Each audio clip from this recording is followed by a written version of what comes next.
It's interesting. The New York Post, of course, you look at the newspaper and how they're covering fantasy sports. What are they doing at the New York Post?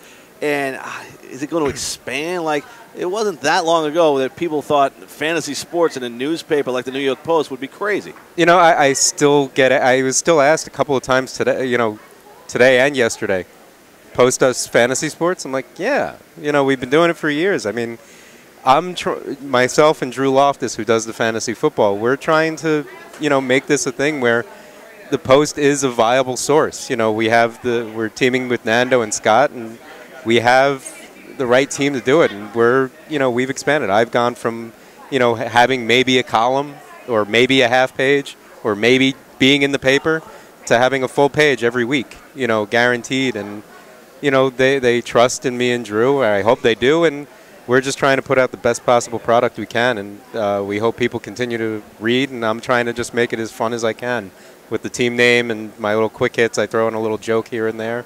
And we're just trying to have fun with it. I had Susan Sandler, who works with us at the Fantasy Sports Network, has been sending me stuff from inside the rooms about how fantasy has grown. Massive change in where people access fantasy content and play.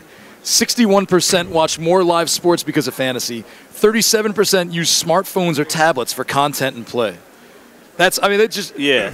I can speak to that because I've never watched a whole golf event since Tiger Woods has stunk as a golfer, and I do now when we play fantasy golf. I don't know the last time I watched a NASCAR race, but I'm watching it now. And this is amazing when you think about fantasy sports and what it's doing with our viewing habits and our reading habits. And it goes back to a lot of your beat writers. Tons of people are reading them for their fantasy teams. Yeah. I mean, there was a great question posed in there before.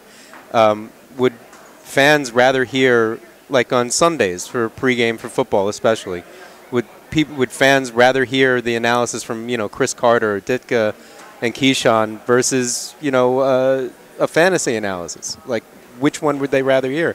And at this point, you know, there are a lot of people I know my friends and the people I'm in leagues with, they would 100% rather hear a lot of fantasy analysis.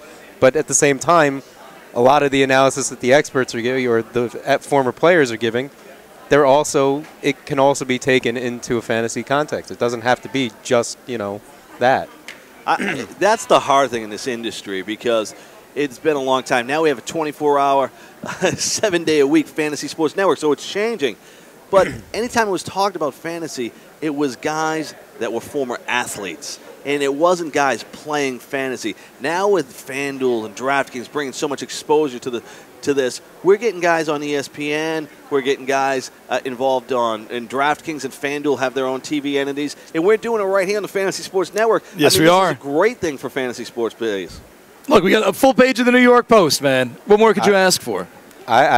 You know, from where it was 2 years ago to now, at least the baseball side, it's grown exponentially. And we have you guys to thank, and I enjoy working with these guys. We have you. Oh, come on. We have a good time. We do. We do the arm swings. We got to hit a break.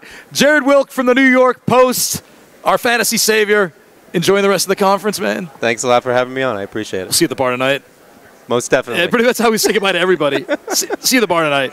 Yes. Jarad Wilk from the New York Post. We'll be back with more FSTA coverage here on the Fantasy Sports Network. It's the FSTA Summer Conference. Stay tuned for more.